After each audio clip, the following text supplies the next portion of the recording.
প্রাণপ্রিয় জেলা কুষ্টিয়া কুমারখালী থানার অন্তর্গত শিলাদা ইউনিয়ন পরিষদ মাঠে বৈষম্য বিরোধী ছাত্র আন্দোলনের নিহত শহীদদের মাগফিরাত এবং আহতদের সুস্থতা কামনায় মহাবিশ্বের মহাবিশ্বয় আমাদের মালিকের মুখের পবিত্র বাণী কোরআন কারীম তাফসীরুল কোরআন মাহফিলের স্বনামধন্য সভাপতি, মাহফিলের প্রধান অতিথি শাইখুল মাশায়েখ, বাংলাদেশ জামাতে ইসলামী কুষ্টিয়া জেলা শাখার শ্রদ্ধাভাজন আমির জননেতা অধ্যাপক মাওলানা আবুল হাশেম, এতক্ষণ পর্যন্ত যারা আলোচনা রেখেছেন মাওলানা হোসাইন আহমেদ মাহফুজ সহ অনেকগুলো সম্মানিত ব্যক্তিবর্গ আপনারা দেখতে পাচ্ছেন। আমার ডানে বামে অত্র এলাকার যারা সর্বজন শ্রদ্ধাভাজন ব্যক্তিত্ব বসে আছে। আমি একটা একটা করে নাম ধরে দোয়া করলে অনেক সময় লাগবে, এমনিতে আমাদের সামনে সময় খুব কম।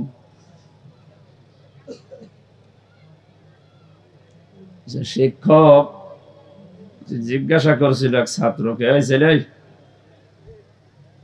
গোট বানান কর, বলছে sir A B C D F G H I J K L M N O P Q R S T U V W X Y Z. কি করবে? বলছে স্যার এর ভেতরে আছে, আপনি বানান করিনি। এখন যত নাম ধরে ধরে দোয়া করবো আমরা একবারে করছি, অনেকগুলো মানুষ তো একটু জোরে বলেন আমিন।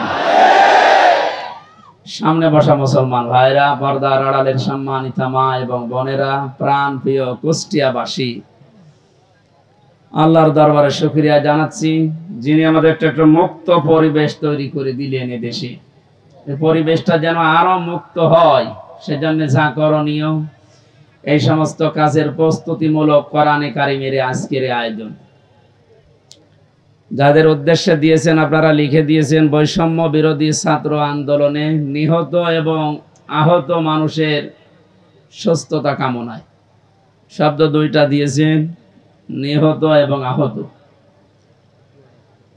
এই যে বৈষম্য দূর করার জন্য পৃথিবীতে আমরা জানি যুগে যুগে নবীদেরকে আল্লাহ যে পাঠিয়েছিলেন যে সমস্ত উদ্দেশ্য নিয়ে, তার ভেতরে এটাও ছিল, তারা বৈষম্য দূর করার জন্য এসেছিলেন। এইটা থাকার কারণে আজ হাজারো মানুষ আমরা নীরবে জুলুমের শিকার হয়েছিলাম। বাংলাদেশের প্রত্যেকটা দিক এবং বিভাগে আমরা দেখতে পেয়েছি যোগ্যতা থাকার পরেও বৈষম্যের শিকার হয়ে দুর্বিষহ জীবনযাপন করে চলেছিলাম, বিশেষ করে এই 17 বছর। কথা বুঝতেছেন? দেওয়ালে যখন একেবারে পিঠ ঠেকে গেছে, তখন আমরা শেষ পর্যন্ত দাঁড়িয়েছি যে না, এর বৈষম্য আর চলতে দেওয়া যাবে না। বিশ্ববিদ্যালয়ে আমরা জানি অনার্স মাস্টার্সকে যারা যে মানুষগুলো ফার্স্ট ক্লাস ফার্স্ট হয় তাদেরকে শিক্ষক হিসাবে রেখে দেওয়া হয়। তো বাস্তবতা এমন জায়গায় পৌঁছিয়েছিল, আপনি ফার্স্ট ক্লাস ফার্স্ট না, তার উপরেও যদি কিছু হয়ে থাকে, আপনার ব্যাকগ্রাউন্ড যেটা আছে দলীয় পরিচয় যদি না থাকে, আপনি ফেরেশতা আজরাইল জিবরাইল হলেও আপনাকে ওই জায়গায় দেবে না। অথচ যে জায়গায় যে চেয়ারটা, এখানে যদি ওই রকম যোগ্য মানুষ না বসিয়ে, যার রোল নাম্বার 71, কত? একটা ছেলে এসে বই খাতা ব্যাগ ম্যাগ সব নিয়ে হেড স্যারকে বলছে স্যার হয় ছুটি দেন না আমি গেলাম। মানে হেড স্যার তাকিয়ে দেখছে যে পজিশনে আছে, ওরে ছুটি দিলেও যাবে, ও না দিলেও চলে যাবে। তার রোল নাম্বার কত? স্যার 71। 71 মানে ক্লাসে ছেলে মেয়ে কয়টা? 71টা। 71টা ছেলে মেয়ে, ওর রোল নাম্বার 71। ও খুব ভালো ছাত্র, ওর জীবনে কোনো উদ্দেশ্য আছে, কোনো এম আছে? ও শুধু আসে, খেলাধুলা করে আবার পালিয়ে যায়। আমরা বাস্তবে যা দেখলাম এই 15 থেকে 17 বছরে, যার রোল নাম্বার 1, এই মানুষগুলোকে তো চেয়ারে বসানোর দরকার ছিল। অথচ শুধু বৈষম্য বৈষম্য শব্দটা যে কত নিকৃষ্ট শব্দ, বাস্তবে আমরা এখন টের পাচ্ছি। সব জায়গায়, শুধু শিক্ষা ব্যবস্থা না, প্রত্যেকটা দিক এবং বিভাগে এই শুরু হয়ে গিয়েছিল। এই জুলুম অত্যাচারের বিরুদ্ধে যে মানুষগুলো জীবন দিয়ে গেল, বিশেষ করে আবু সাইদ সহ, মুগ্ধ ভাই সহ যতগুলো মানুষ জীবন দিয়েছে, এদেরকে আল্লাহ শাহাদাতের সর্বোচ্চ মাকাম যেন দান করে। এই জায়গায় যেন কেউ ফতোয়াবাজি করবেন না যে না ওরা একেবারে মারা গেল, তো শহীদ হয়েছে। কে বলেছে শহীদ হয়নি? পানিতে ডুবে মরলে যদি শহীদ হয়, আগুনে পুড়ে মরলে যদি শহীদ হয়, দেওয়াল চাপা পড়ে মরলে যদি শহীদ হয়, অ্যাক্সিডেন্টে মরলে যদি শহীদ হয়, জালেমের জুলুমের সামনে নিজের জীবনটা যে দিয়ে গেল, সে শহীদ হবে না? মানে এই কথা বলছেন, মাস্ট বি, আপনাকে বলাই লাগবে শহীদ। যদি কেউ স্বীকার না করেন, মুখ দিয়ে বলতে না চান, এ কথা কখনো বলবেন না যে ও মারা গেছে। শহীদরা মরে না। বালা হায়াউন ইনদা রাব্বিহিম ইউরযাকুন, আল্লাহ বলেন ওরা জীবিত এবং আমি আল্লাহর কাছে খাবার খাই। খাবার খেলে আমরা জানি মা শরীরে রক্ত গোশত তৈরি হয় না, হয় না? এটা যে হয় তার প্রমাণ নবীজির চাচা হযরতে হামজা রাদিয়াল্লাহু তাআলা আনহু, তাকে ৭০ টুকরা করেছিল। তার লজ্জাস্থান পর্যন্ত কেটে কেটে ৩ টুকরা করিস। এই ছেলে, এখানে দাঁড়িয়ে কি করো?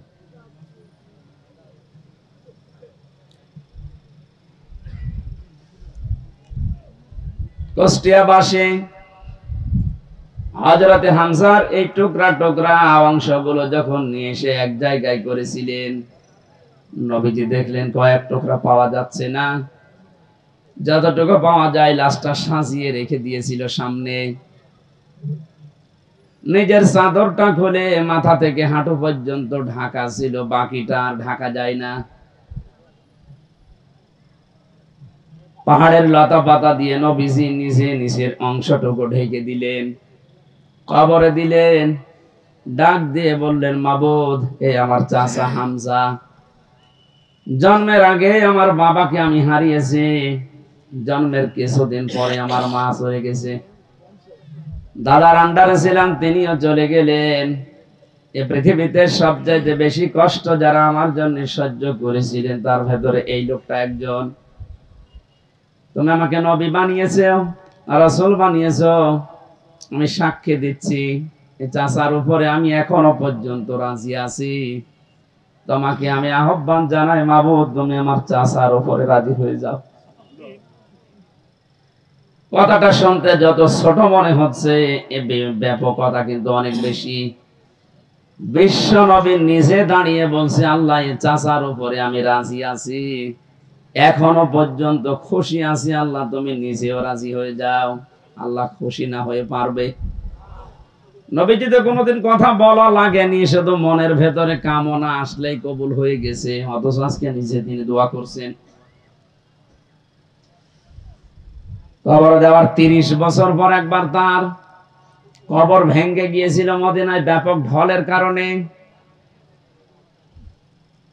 এ রক্তের স্রোতধারা আসছিল। ছোটবেলায় যারা তার সাথে যুদ্ধ করেছিল আজকে তারা বড় হয়ে গেছে। এই মুরব্বী মানুষগুলো রক্ত অনুসন্ধান করতে গিয়ে দেখে ৩০ বছর আগে মুহাম্মদুর রাসূলুল্লাহর চাচা হযরতে হামজা রাদিয়াল্লাহু তাআলা আনহু উহুদের ময়দানে জীবন দিয়েছিলেন। যেখানে যেখানে কাফেরেরা তাকে টুকরা টুকরা করেছে, ওই জায়গাগুলো দিয়ে ফিনকি দিয়ে রক্ত বের হচ্ছে। মুসলমানেরা যদি খাবার উনি না খাবে, আল্লাহ যে রিজকের কথা জানিয়েছেন, বালা হায়াউন ইনদা রাব্বিহিম ইউরযাকুন, তারা জীবিত এবং আমি আল্লাহর কাছে তারা রিজিক পায়। ওরা যদি রিজিকই না পাবে, তাহলে ওনার শরীর থেকে রক্ত আসলো কোত্থেকে? আমি ৪ দিন আগে ছিলাম গাইবান্ধার গোবিন্দগঞ্জে। ওখানে সাব্বির নামে ইসলামী ছাত্র শিবিরের এক ভাই ১ মাস আগে শহীদ হয়েছিল। যে আজকে ৫ তারিখ, গত মাসের ৫ তারিখে শাহাদত বরণ করার পর প্রায় ২৬ দিন পরে কবরটা ভেঙে গিয়েছিল। যারা আমাকে নিয়ে গিয়েছে তারা বলছে ওই কবরে এখনো পর্যন্ত তাজা রক্ত বের হচ্ছে। এজন্য শাহাদাত শব্দটা অনেক কঠিন এবং গুরুত্বপূর্ণ শব্দ। শাহাদাত যারা বরণ করেছে এ মানুষগুলোকে মরে গেছে কখনো বলবেন না, এই জন্য তো শহীদ শব্দ লিখেছে। যারা মারা গেল, যারা শহীদ হয়ে গেল, এ মানুষগুলোকে মৃত বলতে মুখ দিয়ে আল্লাহ নিষেধ করে শুধু শেষ করেননি, মানুষ যেন ধারণাও না করে, এই জন্য ধারণার উপরও আল্লাহ দিয়েছেন নোটিশ। ওয়ালা তাহসাবান্নাল্লাযীনা কুতিলু ফি সাবিলিল্লাহি আমওয়াতা ইলা আখির আয়াত। সূরা আলে ইমরানের 169 নম্বর আয়াতের প্রথম অংশে আল্লাহ জানিয়েছেন কোনদিন ধারণাও করবা না যে যারা শহীদ হয়েছে ওরা মারা গেছে। সুতরাং বৈষম্য দূর করার জন্য যারা জীবন দিয়ে গেল প্রায় 1000-এর উপরে ছাত্র ছাত্রী, সবগুলো যেন আল্লাহ শহীদ হিসাবে গ্রহণ করেন, বলেন আমিন। এই শাহাদাত বরণ করানোর জন্য যারা ব্যস্ত ছিলেন এই মানুষগুলো প্রত্যেকেই জালেম এবং যারা এর সহযোগী। নবীজি তিরমিজি শরীফের হাদিসে জানিয়েছেন যারা জালেম এবং জেনে শুনে জালেমের সহযোগিতা করে, সাহায্য করে, সাপোর্ট দেয়, ও সঙ্গে সঙ্গে নবীর উম্মত থেকে বের হয়ে যায়। আপনি কি বুঝলেন কি বললাম? এরপরও আমরা দেখতে পাচ্ছি জেনে হোক না জেনে হোক অনেকে উন্মাদনায়, উদ্দীপনায়, বিভিন্ন কায়দায় জালেমদের এখনো পর্যন্ত সাপোর্ট করে যাচ্ছে, তাদের সাফাই গাচ্ছে।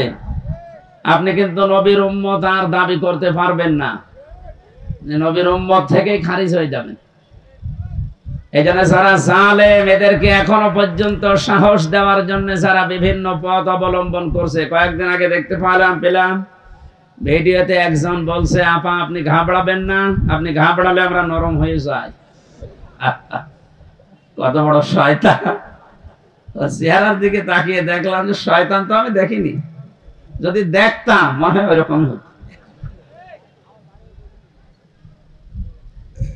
সুতরাং বৈষম্য দূর করার জন্য যখন আন্দোলন হয়েছিল, সফল যখন হয়েছি, এদেশে কোনো বৈষম্য থাকবে না ইনশাআল্লাহ। সংস্কার যখন আরম্ভ হয়েছে, রাষ্ট্র সংস্কারের জন্য আন্দোলন ছিল না? এই কথা বলে না কেন?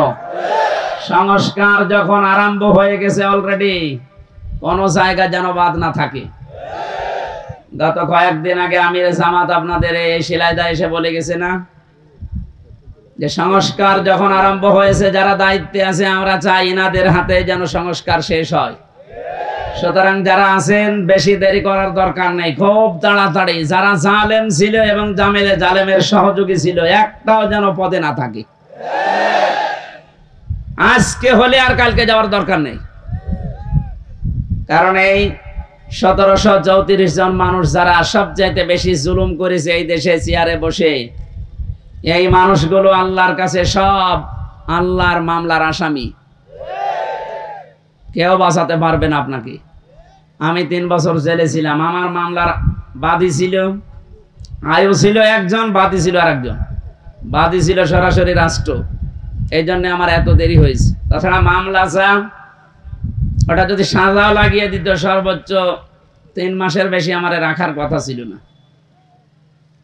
অথচ গত পরশুদিন আমার মামলা সব পুরা ঢিসমিস করে দিয়েছে, কিচ্ছু নেই, সব শেষ। আমি মনে করলাম জিজ্ঞাসা করে বিচারপতিকে যে স্যার আপনি তো আগে ছিলেন, এই 3টা বছর আমার এই মামলা 30 থেকে 31 বার পর্যন্ত উঠেছে, একবারও জামিন দিলেন না। আজকে একেবারে বলছেন যে এর ভেতরে কোনো মাল ম্যাটারেস নেই, কি দেখে বিচার করবো? যা, মানুষ তো আপনি একই আছেন আগে থেকে। তো আমার মনে হয় এর কথা বলতে বাধ্য হইতো যে কি করবো, হাত বাঁধা ছিল। কথা বলেন না কেন?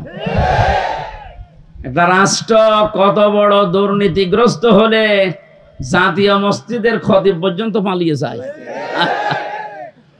এটা থেকে আজ করা যাচ্ছে যে আমরা কোথায় ছিলাম।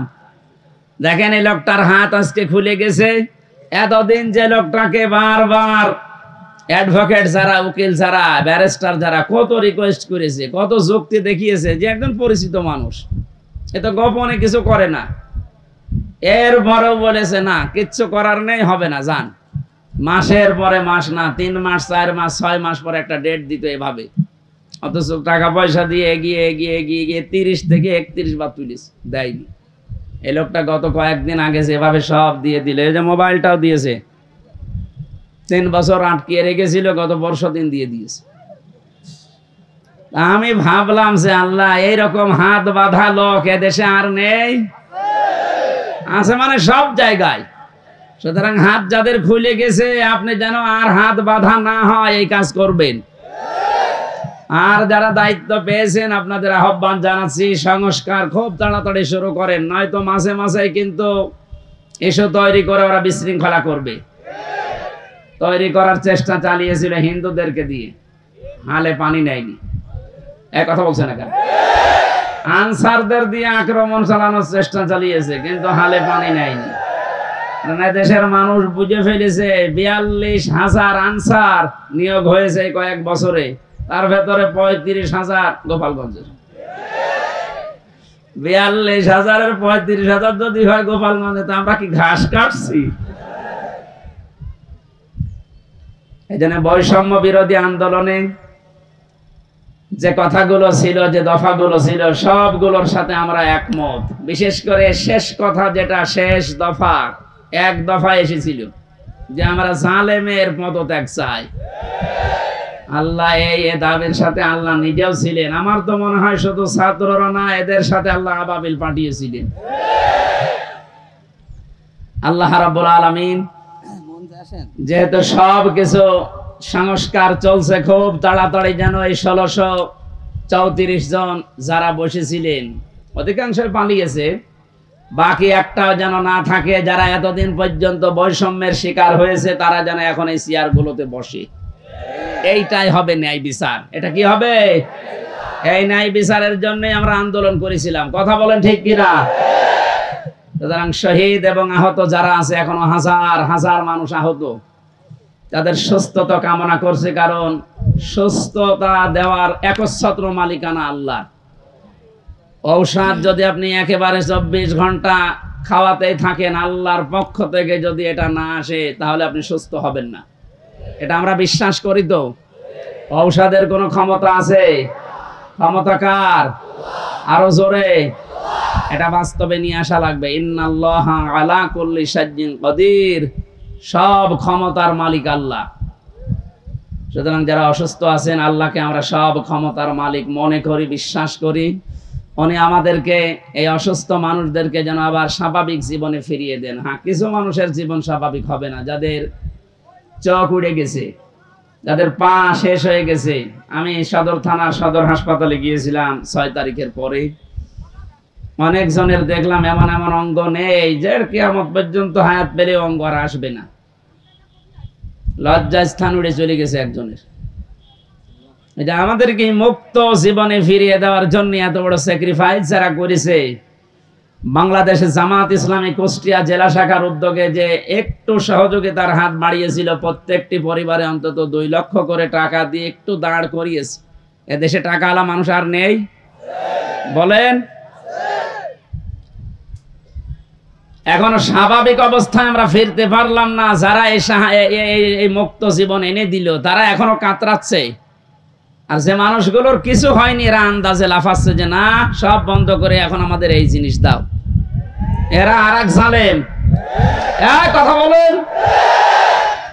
আমান আযলামু মিম্মান মানাআ মাসাজিদাল্লাহি আন ইউযকারা ফিহা ইসমুহু ওয়া সাআ ফি খারাবিহা ইলা আখিরি আয়াত, সূরা বাকারা। না, বিভিন্ন জায়গায় কাদা আছে, থাকে, এভাবে শোনা যাচ্ছে না? এভাবে শোনেন ভাই, একটু পরে আজান দেবে, এইভাবে শোনেন। আমি গতানুগতিক কথা বলি না, আমি যা বলি ওখান থেকে শিক্ষা নিয়ে আসি। ভালো করে খেয়াল করেন তো। এই যে 2700 মানুষের জীবনের বিনিময়ে তাদের আহত হওয়ার পরিবর্তে আমরা এই মুক্তভাবে এই ময়দানে এখন কথা বলছি। বাংলাদেশ জামাত ইসলামী কুষ্টিয়া জেলা শাখার উদ্যোগে কয়েকদিন আগে এই যে কুষ্টিয়া শহরের এতিমখানায় 500 আলেমকে দাওয়াত দিয়েছিল, সব ঘরনার। সবাই এসেছিল কম বেশি। 2.5-3 ঘন্টা একাধারে আলোচনা হয়েছে আলেমদের। কোনো বাধা নেই, কোনো পাহারাদার নেই, কোনো সিকিউরিটি লাগে নাই। অথচ আগস্টের 5 তারিখের আগে এরকম 500 না 5 জন এক জায়গায় হলে কত রকমের মামলা হয়ে যেত। আপনি টের পাচ্ছেন কোথা থেকে আল্লাহ কোথায় এনে দিয়েছে? এই বাস্তবতা যাদের জন্য, তাদের খোঁজ খবর নিতে যাও না। এদের জন্য এখন মসজিদে দোয়া হয়, কোরআনে কারিমের দাস হয়, সেগুলো এখন অনেকে উল্টাপাল্টা ফতোয়া দিয়ে বন্ধ করার চেষ্টা করছে। আমাদের জেলায় না শুরু হলেও আশপাশ জেলায় অনেককে বলছে ওমান আযলামু মিম্মান মানাআ মাসাজিদাল্লাহ। আল্লাহ বলেন বড় জালেম দেখতে চাও? আমরা তো অধিকাংশ মানুষ মনে করি আয়না ঘর যারা তৈরি করেছিল ওরা বড় জালেম। হ্যাঁ, মাস্ট বি ওরা বড় জালেম। ওদের চাইতে আল্লাহর কাছে বড় জালেম ওইটা, যে লোকটা আল্লাহর ঘর মসজিদে তার নাম, তার জিকির, তার আলোচনা করতে বাধা দেয়। এগুলো এখন নতুন ভাবে অনেকে তৈরি করার চেষ্টা করছেন। আপনি থামেন। ওকে আল্লাহ কিন্তু বড় জালেম বলে নাই, আপনাকে বড় জালেম বলে ইঙ্গিত দিয়েছে। কোরআনে কারিমের সূরা বাকারা 1 নাম্বার পারা 18 নাম্বার পৃষ্ঠা 17 নাম্বার পৃষ্ঠা 3 নাম্বার লাইনে আছে যে আল্লাহর দৃষ্টিতে বড় জালেম ওই লোকটা যে আল্লাহর ঘর মসজিদে আল্লাহর কোরআনের কথা, আল্লাহর নামের কথা, জিকিরের কথা বলতে দেয় না। এটা যাদের রেকর্ড হচ্ছে কালকে সারা দেশে যাবে। সবাইকে আমি আহ্বান জানাচ্ছি আপনারা থামবেন। এত বড় কঠিন জুলুমের ভেতরে ওই 17 বছরে আল্লাহর ঘর মসজিদে কেউ কোরআনের কথা বাধা দিতে সাহস পায়নি। আপনি সাহস পাচ্ছেন কোত্থেকে? সুতরাং আপনি থামবেন। তো জালেমরা যেমন মুসলমানদের শত্রু হয়ে বিদায় নিয়েছে, আপনিও শেষ পর্যন্ত শুধু মুসলমানদের না আল্লাহর টার্গেটে পড়বেন। কারণ জালেমরা টার্গেট কার? এটাকে আমি বানালাম?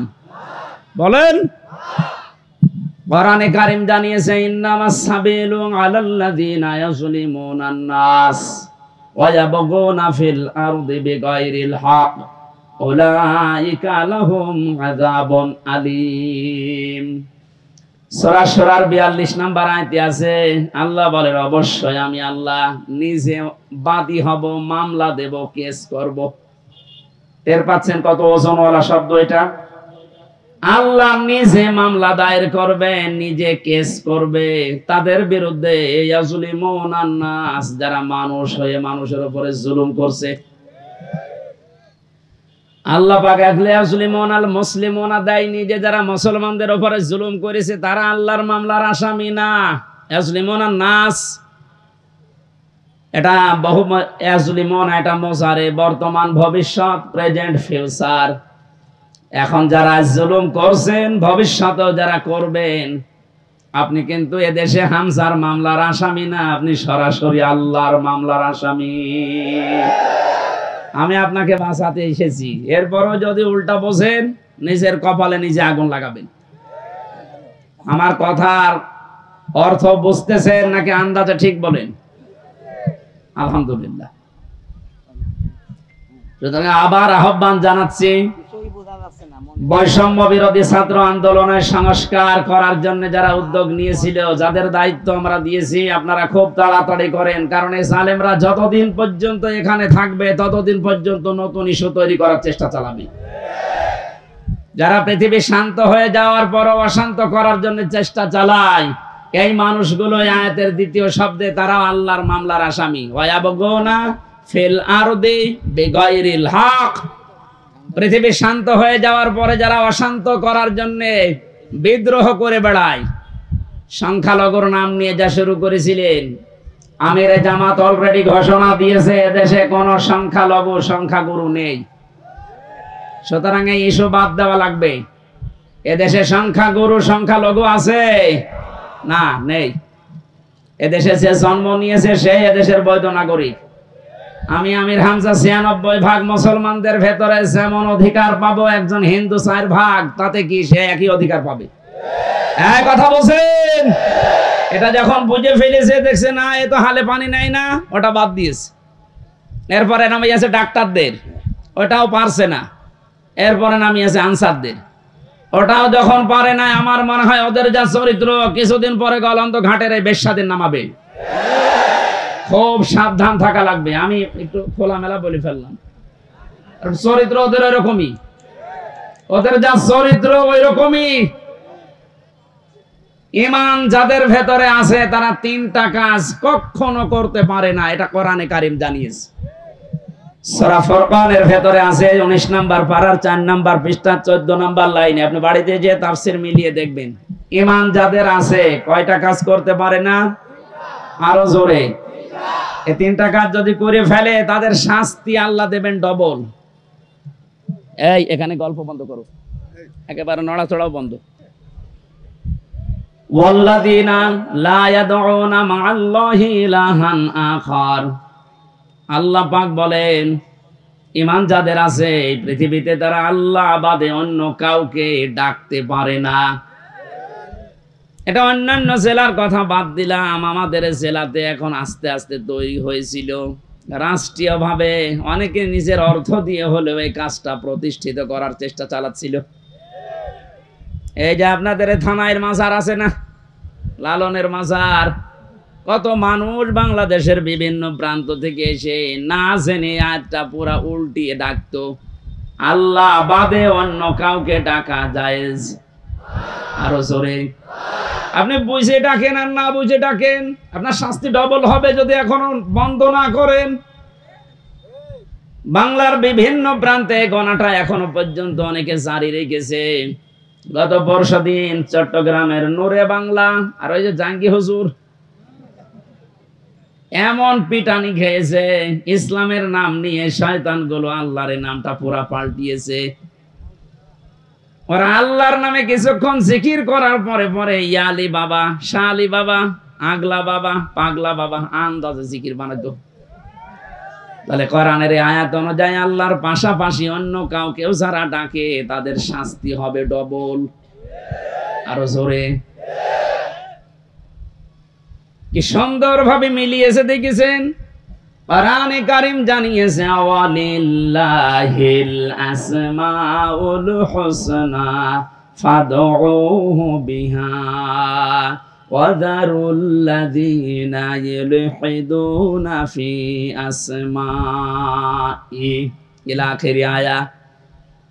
সূরা আরাফ 9 নাম্বার পারার 13 নাম্বার পৃষ্ঠা 5 নাম্বার লাইনে আছে, এটা 179 নাম্বার আয়াত। আল্লাহ পাক বলেন আমি আল্লাহর অনেক সুন্দর সুন্দর নাম আছে, যে নামে পারো আমাকে ডাকো, কিন্তু সাবধান, আমার নামের সাথে যারা ইলহাদ করে, আমার নামকে যারা পরিবর্ধন করে দেয়, নামের সাথে উল্টা পাল্টা কিছু জুড়ে ডাকে, তাদের সাথে ডাকবা না।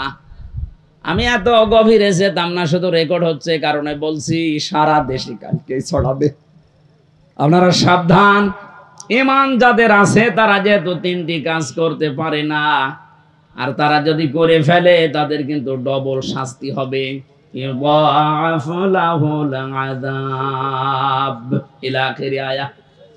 আল্লাহ পাক বলেন তাদের 1 নাম্বারের গোনা পেলাম যারা আল্লাহর সাথে অন্য কাউকে ডাকে।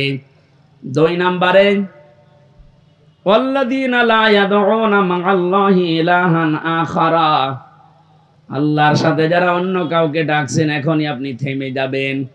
2 নাম্বারে এই পৃথিবীর ময়দানে কোন মানুষ যেন জিনা না করে। কি না করে? এটা ছিল না? আপনি দরবেশের দিকে তাকিয়েছেন, এত বড় বড় দাড়ি, আরে শেষের জীবনটা যেগুলো দেখলাম যদি সত্য হয় উনি পুরাটা জিনায় ছিলেন। কারণ যে স্বামীর কাছ থেকে তার স্ত্রীকে কেড়ে জোর করে বিয়ে করেছে, ও আসল স্বামী তো এখনো তালাকি দেয়নি।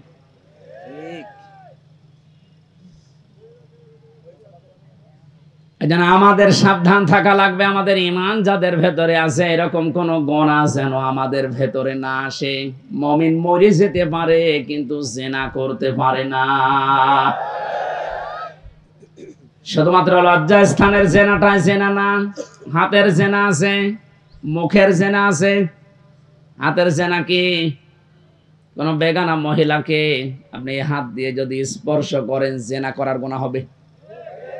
চোখ দিয়ে যদি ওই রকম নিয়তে দেখেন তাহলে জেনা করার গুনাহ হবে। অন্তরে যদি ওরকম কোন ধারণা নিয়ে আসেন জেনা করার গুনাহ হবে। জেনা করলে শাস্তি কয়টা বললাম? ডবল। বলেন, আরো জোরে বলেন। আমরা যেন মেনে নিতে পারি এরকম মন মানসিকতা আল্লাহ আমাদের দান করুন। বলেন আমিন। আমি আবার বলছি শেষ কথা, বৈষম্য বিরোধী আন্দোলনে যে সমস্ত দফাগুলো ছিল সংস্কার করার জন্য, এটা রেকর্ড হচ্ছে বলে বারবার বলছি, যারা আছেন তাড়াতাড়ি করেন, নয়তো এরকম কুলু আবার তৈরি করবে। প্রধান বিচারপতিকে দিয়ে একবার চেষ্টা চালিয়েছিল, ছাত্রদের জন্য পারে নাই। আমার তো এই যে 8টা 9টা ইস্যু তৈরি করার যা শুরু করেছিল বিদ্রোহ, আমি দেখলাম সবগুলো আল্লাহ নিজে যেন হ্যান্ডেলিং করছে। সুতরাং যখন কাজ হচ্ছে না আপনারাও থামেন।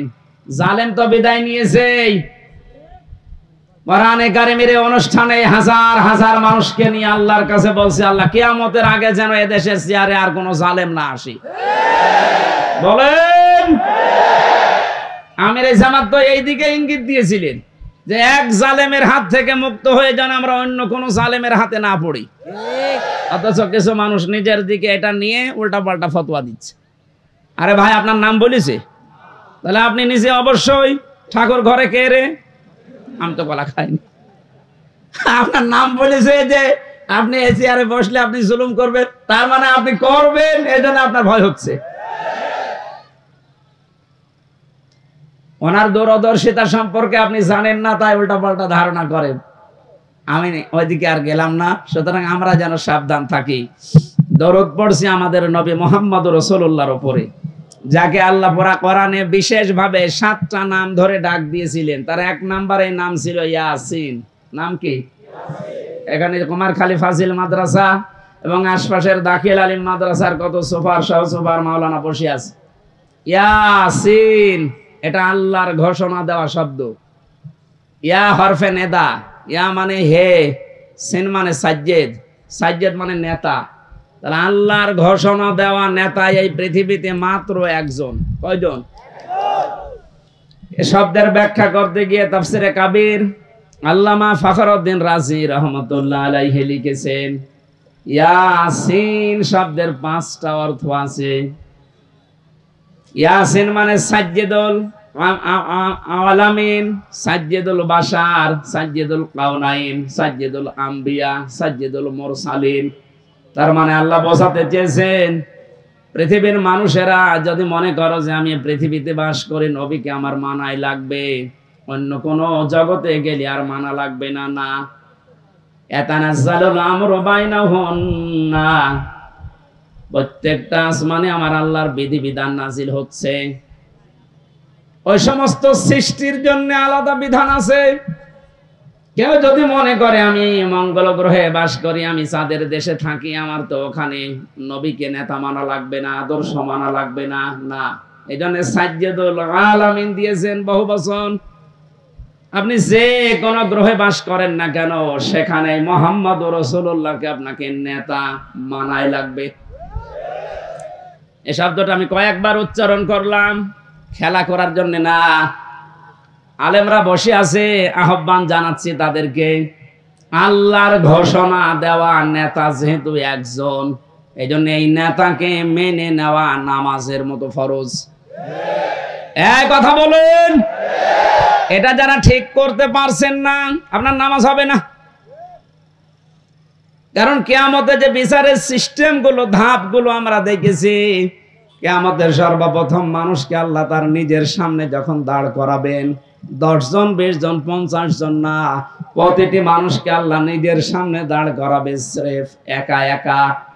অকুল্লুহুম আতিহি ইয়াউমাল কিয়ামাতি ফারদা। আল্লাহ পাক বলেন সূরা মরিয়মের 95 নম্বর আয়াতে আছে, কিয়ামতে প্রতিটি মানুষকে তার সামনে আল্লাহ দাঁড় করাবেন স্রেফ একা একা। কয়জন করে? বলেন বলেন। আপনি এটা নিজের সাথে এখন মিলান তো। রাজনৈতিক ভাবে আপনার পরিচয় আলাদা আলাদা আছে, আপনি তো মানুষ, মিলান এই আয়াতটা। এখনই ময়দানে মাশার কায়েম হয়ে গেছে। আল্লাহ আপনাকে যদি ডাক দিয়ে নিজের সামনে দাঁড় করায়, আপনার যে অবস্থা আছে, যে বাস্তবতা আপনি তৈরি করেছেন, বলেন তো আপনার আল্লাহর সামনে দাঁড়িয়ে পেছনের জীবনের হিসাব দিতে পারবেন? বলেন। আমি একা একা থাকলে মাঝে মাঝে ভাবি, আল্লাহ তুমি যদি বলো হামজা 2024 সালের আগস্ট মাসের 31 তারিখ পর্যন্ত তোরে মাফ করে দিলাম, যা শুধু সেপ্টেম্বরের 1 থেকে 5 তারিখ, এই 5 দিনের হিসাব দিয়ে তুই জান্নাতে চলে যা। আমার যা ইমান আমল, আমার যা বাস্তবতা, আমার তো মনে হয় 5 দিনের হিসাব দেওয়া সঠিকভাবে সম্ভব না। আপনারা পারবেন না? আপনারা পারবেন? কাবা শরীফ যখন তাওয়াফ করে মানুষ, এই যে হাজী সাহেব বসে আছে, কত 6টা চক্করে মানুষ বলে আল্লাহকে, আল্লাহুম্মা ইন্না আলাইয়া হুকুকান ফীমা বাইনি ওয়া বাইনিকা। হে আল্লাহ, তুমি আমার মালিক, আমি তোমার গোলাম, দাস, ভৃত্য, সার্ভেন্ট যাই বলেন, এ পরিচয় দিচ্ছে যে তুমি আমার মালিক, আমি তোমার দাস। দাস হিসাবে তুমি আমাকে সব কিছুই তো দিয়ে দিলে, আমাকে নেই থেকে হামজা বানিয়েছো। আমি তো উল্লেখ করার মতো কিছু ছিলাম না, অথচ আজ হামজা হয়ে বসে আছে হাজারো মানুষের সামনে। এখানে অবদান পৃথিবীর কারণে, সব অবদান শুধু তোমার। আমার মা বাবার অবদান আছে কি? তারা শুধু বিছানায় ছিল, এই শেষ। বাকি যা করার নেই থেকে শুরু করে এ পর্যন্ত সব করেছে কে? আরো জোরে। আমার বাড়ি, গাড়ি, নারী যা লাগে আল্লাহ তুমি সব দিয়েছো আমাকে বান্দা হিসাবে, কিন্তু তুমি যে আমার মালিক, আমার কাছে তো তোমার কিছু পাওনা আছে। গোলাম হিসাবে আমি তোমার কিচ্ছু দিতে পারি নাই। তবে কাবার সামনে আমার 6ষ্ট চক্কর চলছে, একটা কথা আমি বলতে পারি, আমার কিচ্ছু নাই দেওয়ার মতো। এই জন্য বলছে আল্লাহ তুমি আমারে মাফ করে দাও। কিয়ামতের কঠিন এই বিচারের ময়দানে মানুষকে আল্লাহ স্রেফ একা তুলবে, কোনো উপায় নেই এই মাপ পাওয়া ছাড়া। কারণ আল্লাহর বিচারে যদি আল্লাহ অবিচার করে কেউ বাঁচবে? যদি ন্যায় বিচার করে, না না, আল্লাহর বিচারে তো অবিচার নেই। ন্যায় বিচার করলেও কোনো মহারথী ক্ষমা পাবে না। কারণ আল্লাহ ন্যায় বিচার করে যদি বলে শুধু 1 গ্লাস পানির হিসাব দিয়ে যা, আপনি পারবেন না। আল্লাহর বিচার থেকে বাঁচার জন্য একটা পদ্ধতি আছে, যে আল্লাহ তুমি মাফ করে দাও। আল্লাহ জানে শেষ পর্যন্তটা আমাদের জন্য কবুল করেন, বলেন আমিন। এবার আসেন যে কথাটা বোঝার জন্য পর্যন্ত এসেছিলাম, কিয়ামতের বিচারের দ্বিতীয় ধাপে আল্লাহ এবার আর একা ডাকবেন না। ইয়াউমা নাদউ কুল্লা উনাসিম বিইমামিহিম। সূরা বানী ইসরাঈল 15 নম্বর পারার 8 নম্বর পৃষ্ঠা 3 নম্বর লাইনের 72 নম্বর আয়াতের প্রথম অংশে আছে। এটা ফি জিলালিল কোরআনের তাফসিরে আছে, বিস্তারিত আছে। আমি শুধু সামারাইজ করে বলছি। কিয়ামতে প্রতিটি মানুষকে আবার বিচারের দ্বিতীয় ধাপে আল্লাহ ডাকবে তার নেতার সাথে। এটা যদি রাজনীতি মনে করে কেউ চলে যান, আপনার কপালে আগুন লাগবে। আল্লাহর কসম, এটা শুধু দুনিয়ার সাথে না, আখিরাতের সাথে রিলেটেড। এই জন্য আমি একটু তুললাম, নয়তো বলতাম না। কিয়ামতের ময়দানে আল্লাহ যখন মানুষকে তুলবে, প্রতিটি মানুষকে এবার দ্বিতীয় সিস্টেমে তুলবে তার নেতার সাথে। কার সাথে? কুমারখালীবাসী আগে নেতা, এরপরে কর্মী।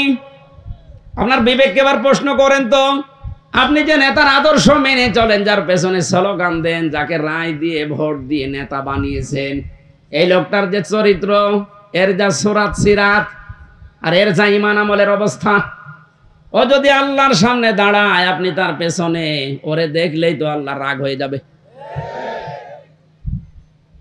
ও বলছে ঠিক, তার মানে ও ধরা খেয়ে বসে আছে। ও যদি এখনই বলে ঠিক যে আমি যারে মানি ওরে আল্লাহ দেখলে আল্লাহর রাগ হবে, আপনি তো ধরা খাবেন।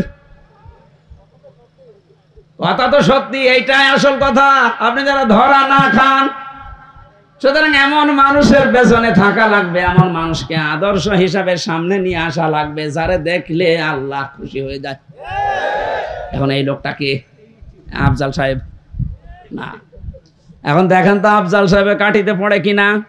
সূরা নেসা 5 নাম্বার পারা 6 নাম্বার পৃষ্ঠা 9 নাম্বার লাইনের 59 নাম্বার আয়াতের প্রথম অংশে আছে, ইয়া আইয়ুহাল্লাযীনা আমানু আতিউল্লাহা ওয়া আতিউর রাসূলা ওয়া উলিল আমরি মিনকুম। আল্লাহ ইমানদারকে ডাক দিয়েছেন, ইমানের দাবি করো তে পূরণ করবা না। তোমাদের দাবি হচ্ছে তোমরা আল্লাহর ইতাআত করো, রাসূলের আনুগত্য করো, আর উলিল আমর তোমাদের ভেতরে যারা নেতৃত্ব দেয় এদের মেনে চলো। কুষ্টিয়াবাসী, বাংলাদেশের 64 জেলার ভেতরে এই কুষ্টিয়াকে আমি বেশি ভালোবাসি, কারণ এই জেলাটা আমার ওর বাড়ি থেকে কাবার থেকে আরো দূরে ছিল। কারণ কাবার পাশে আবু জেহেলের বাড়ি, এরপরে নবীর বাড়ি। কাবার পাশে যতগুলো জমি জায়গার দাম বেশি না কম বলেন? শুধু জালেমের বসবাস হওয়ার কারণে আল্লাহ আন্তর্জাতিক টয়লেট বানিয়ে দিয়েছে। তামাম দুনিয়ার মানুষ এই কাজ করে। কি আমি এতক্ষণ কি বলছি? এদেশে যারা জুলুম করেছে তার জায়গা জমি বাড়ি ঘর যত দামি হোক, এটা আল্লাহর কাছে এখন ঘৃণিত। কারণ দেখবেন মুজদালিফা থেকে যখন মানুষ যায়, একটা জায়গা আছে খুব তাড়াতাড়ি হাঁটে, কারণ এটা গজবের জায়গা। জালেমদের জায়গাগুলো এত বেশি ঘৃণিত, নিন্দিত, এত বেশি অপমানকর হয়ে যায় আল্লাহর কাছে, আল্লাহ ওইটাকে পর্যন্ত আর পছন্দ করে না, ওখানে জালেম থাকতো তাই। সুতরাং বাংলার কুষ্টিয়া জেলা সহ যত জায়গায় জালেমের বসবাস ছিল, আহ্বান জানাচ্ছি যারা দায়িত্বে আছেন এই জায়গাগুলো ইন্টারন্যাশনাল পায়খানা বানিয়ে দেন। একটু বেশি বলে ফেললাম? না না, বেশি হয়নি, কম হয়েছে। কারণ এই জায়গা থেকেই তো ইসলাম মানবতা ধ্বংস করার জন্য ওখানে বসে বসে দুর্বিসন্ধি করতো। কুষ্টিয়া এরকম জায়গা ছিল না, যেখানে যেখানে ছিল ওগুলো পায়খানা বানিয়ে দিন। মানুষ যেন কিয়ামত পর্যন্ত কুষ্টিয়া জেলায় যারা আসবে তারা যেন জানে যে জালেম তো একটা ছিল এই দেশে। আসিফ মাহমুদ নামে যে উপদেষ্টা কয়েকদিন আগে ঘোষণা দিয়েছে, আয়না ঘর এদেশ থেকে যেন ধ্বংস করা না হয়, ওটা স্মৃতি হিসাবে রেখে দেন। সারা বিশ্বের মানুষ আসবে, মানুষ যেন জানে যে এই পৃথিবীর ময়দানে বাংলাদেশ নামে একটা দেশ ছিল, সেখানে একটা জালেম ছিল। মানুষ কত কঠিন হৃদয়ের হলে আয়না ঘর বানাতে পারে, আমার মাথায় আজও ধরে না। আমান আজমির ঘোষণা শুনেছেন কয়েকদিন আগে, একটা মানুষ কত বড় কষ্ট পেলে কথাগুলো বলতে পারে বলেন? অনেকে বলছেন আমরা মাফ করে দিলাম। হ্যাঁ, মাফ করে দিয়েছেন, ঠিক আছে। সারা দেশের 18 কোটি মানুষ যদি মাফ করে দেয়, আয়না ঘর যারা জড়িত ছিল, ব্যারিস্টার আরমানের বউ মাফ করবে না, জীবনও করবে না। আপনি ওই জায়গায় পৌঁছাননি তাই বুঝতেছেন না। আমি মাত্র কয়েকদিন ছিলাম মাটির নিচে। এই যে আচরণ মানুষের এখানে যারা থাকে এরাও কিন্তু মানুষ, এরা শুধু একটু উপরে উঠবে, পদ পাবে, এই কারণে এত কঠিন আচরণ করতো। মুফতি ফখরুল ইসলাম আমার সাথে ছিল যতদিন, উনি বলছিল ভাই আমারে নিয়ে এই পায়ের ভেতর দিয়ে হাত দিয়ে সামনে যে রড আছে রডের সাথে লাগিয়ে তালা লাগিয়ে দিত, 24 ঘন্টা তালা লাগানো। পায়খানা পোশাবের জন্য মাত্র 1.5 মিনিট সময় দেয়, খাবারের জন্য অতটুকু সময় দিয়ে তারপরও যে খাবার 3-4টা তরকারি দিয়ে মনে হচ্ছে কে মাখিয়ে দিয়েছে। জেলে আমার সাথে পাশাপাশি যখন বেড ছিল আমারে বলতো, হামজা আমার মাঝে মাঝে মনে হতো আল্লাহ ওরা আমাকে যদি মেরে ফেলে মেরে ফেলুক, কিন্তু এটা যদি একটু শুতে দিত। এই যে শুয়ে থাকা, এটা যে কত বড় নিয়ামত আমি ওই 3 মাসে বুঝেছিলাম। একটা দিনও আমাকে কায়ত হইতে দেয়নি, 24 ঘন্টা ঘুমালে তাড়াতাড়ি আবার ডেকে দেয়। আমার 11 ঘন্টা টাঙিয়ে রেখেছিল, হাতের ভেতরে হ্যান্ডকাপ দিয়ে, তাও পেছনে, পায়ের ভেতরে ডান্ডা বেড়ি লাগিয়ে, কালো কাপড় দিয়ে চোখ বেঁধে, মাজার ভেতরে দড়ি লাগিয়ে টাঙিয়ে রেখেছে 11 ঘন্টা। অথচ বিষয় আমি কিচ্ছু জানি না। একটু যদি পা মারতে ঠেকে যায়, উপর থেকে 4 তলা 5 তলা থেকে ক্যামেরা দেওয়া আছে, গরম দেয়, একবারে ঘুম ভেঙে যায়। এই দুপুর 2টায় নিয়ে গেছে, একবারে রাত 11টায় নিয়ে এসেছে। বলেন তো একটা মানুষ এভাবে টিকে থাকতে পারে? আমার নামাজ পড়তে দেয়নি, জোহর আসর মাগরিব এশা সব নামাজ আমি ইশারায় পড়েছিলাম। ও কখন সময় হচ্ছে কখন সময় হয় না আমি তো কিছু জানি না, কারণ মাটির নিচে কঠিন পরিস্থিতি তৈরি করে। এখনো অনেকে বলছে হ্যাঁ কি করেছে যে ওর পালিয়ে যাওয়া লাগলো। কি করেছে মানে আপনি টের পাচ্ছেন কি করেছে? চলেন আপনারা 10 দিন একটু রাখি, কি করেছে আপনাকে দেখাবো।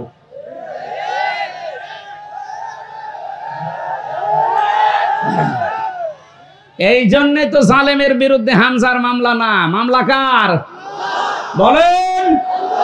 সুতরাং এর জালেমেরা এরা কিন্তু টার্গেট হামজার না, এ টার্গেট আল্লাহর। এই জন্য তো এত ভয়। যেদিন আমার রায় দিয়ে পুরা মামলা ঢিসমিস করে দিয়েছে, ওই দিন মামলার আয়োগকে কল দিয়েছিলাম। এতদিন ওরে আমি স্যার বলতাম, এখন তো উল্টা করে আমারে স্যার বলছে। কি হয়েছে? বলছে হুজুর মাফ করে দেন। মাফ করে দেন মানে? আমারে ধরার পর আমার বাবার কাছ থেকে বলেছিলেন যে আর মামলা দেব না, 50 লাখ 10 লাখ টাকা দিন। আমার বাবা তো গ্রাম্য মানুষ, সঙ্গে সঙ্গে 8 লাখ টাকা দিয়েছে। ওই টাকাটা ফেরত দিন। আপনি মাফ চাচ্ছেন, টাকাটা আগে ফেরত দিয়ে যান, তারপরে মাফ হবে। এই কাউন্টার টেররিজমের যে কয়টা দায়িত্বশীল ছিল, এগুলো মানুষের মধ্যে পড়ে না, এগুলো জানোয়ারের চাইতেও খারাপ। আমি নাম ধরেই বলছি, এই মনিরুল, এই আসাদুজ্জামান, ডিসি মান্নান, হারন তো 3 ইঞ্চি, ওর নাম মুখে উচ্চারণ করাও ঠিক না।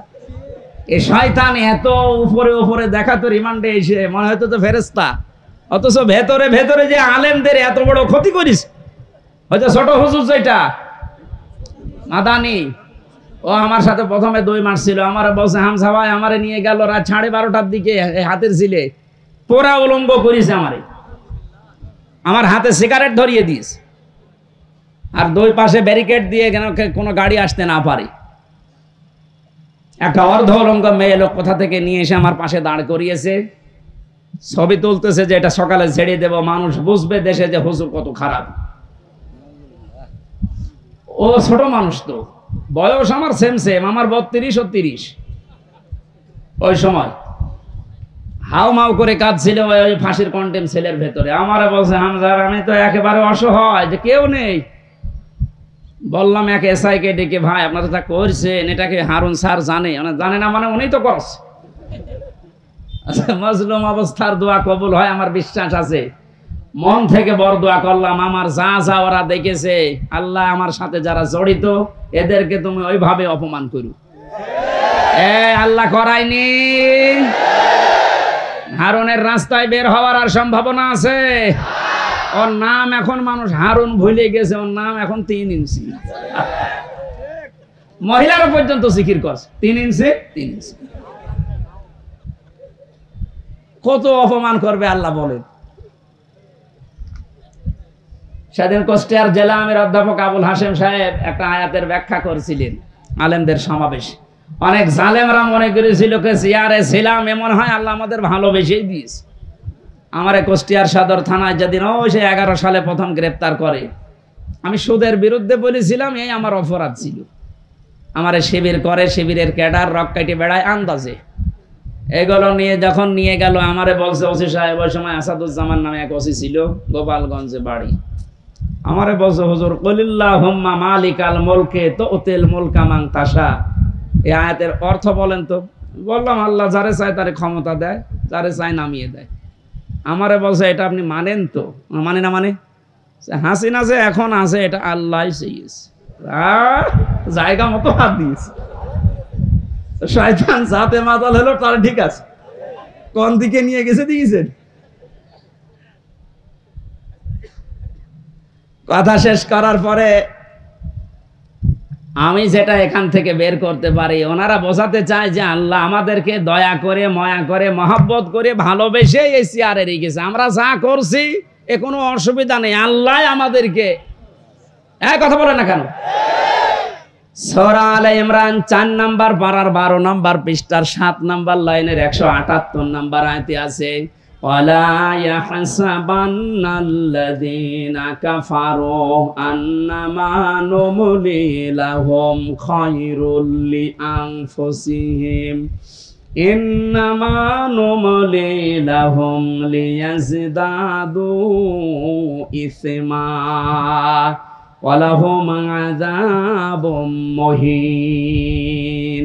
ঠিক আছে। আল্লাহ পাক বলেন কাফেরেরা ধারণা করে যে ক্ষমতার চেয়ারে বিত্ত বৈভব, টাকা পয়সা, অর্থ সম্পদ আল্লাহ আমাদেরকে দিয়েছে ভালোবেসে মহব্বত করে।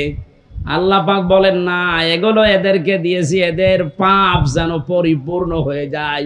পরিপূর্ণ হয়েছে না হয়নি? হয়েছে বলে আল্লাহ আয়াতের শেষে দিয়েছেন লাহুম আযাবুম মুহিন, তাদের জন্য আমি অপমানজনক শাস্তির ব্যবস্থা করে রেখেছি। এদেশে আলেমদের বিরুদ্ধে যারা সোচ্চার ছিল সব চাইতে বেশি এই কালামানিক, এত বড় অপমান আল্লাহ করেছে, ওর বিসি পর্যন্ত আউট করে দিয়েছে। একটা অংশ থেকে যেন ডাবিং করে বলছে ওরা আমার বিসিতে মারলো কেন, আর কি অপমান হবেন আপনি? তো এখন যে অবস্থায় আছে আমার মনে হয় ওর মরে যাওয়া ভালো। কথা বলেন। এই জন্য আহ্বান জানাবো, যাদের নেতা ঠিক নেই, আদর্শ ঠিক নেই, আপনি ফিরে আসেন। আপনি কিন্তু জাহান্নামে যাচ্ছেন। আপনি যাই ভুল বোঝেন আর মনে করেন, আল্লাহ আপনাকে হেদায়েত দান করুন, আমিন। সূরা তাওবার 119 নম্বর আয়াতটা আমরা পড়েছিলাম। কোন সূরা? এর নামকরণ, শানে নাজুল, ঐতিহাসিক প্রেক্ষাপট এবং বাস্তব 9টা শিক্ষা আছে আয়াতের। এবং এখান থেকে তাফসীর আকারে যে কথা বলতে আরম্ভ করবো, এখন কি সময় পাবো? তো আজকে মাহফিল আছে ত্রিমোহনীর পাশে, ত্রিমোহনী, কুষ্টিয়া ত্রিমোহনীর পাশে। রাত্রে এসার পরে আমি উঠবো, আমার মনে হয় তাফসীর আকারে ওখানে কথা বলবো। আজকে আমাদের আব্দুল গফর সাহেব আছে প্রধান অতিথি, ওখানে আপনারা দাওয়াত দিয়ে গেলাম, যাবেন। খুব সংক্ষেপে করছি। ইয়া আইয়ুহাল্লাযীনা আমানু, আল্লাহ ঈমানদারকে ডাক দিয়েছেন। আমরা ঈমানদার না বেঈমান? আমাদেরকে আল্লাহ ডাক দিয়েছেন, ইত্তাকুল্লাহ, আমাকে ভয় করো। আল্লাহকে ভয় করলে 9টা ফল পাওয়া যায় দুনিয়ায়, আখিরাতে পাওয়া যায় 27টা। এই বিষয়ের উপর আজকে আমরা ওখানে কথা বলছি। আকুনু মা'আস সাদিকিন, তোমরা সত্যবাদীদের সঙ্গে থাকো কাজে এবং কর্মে। আল্লাহ রাব্বুল আলামিন বাস্তবে আয়াতটা আমি খুব ব্যাখ্যা করার জন্য সময় না পাওয়ার কারণে দুঃখিত। আগামীতে যেহেতু আজকেই এশার পরে ওখানে যাবেন, কোন মা'আস সাদিকিনের উপরে কথা বলবেন ইনশাআল্লাহ। আল্লাহুম্মা আমিন। লা ইলাহা ইল্লা আনতা সুবহানাক।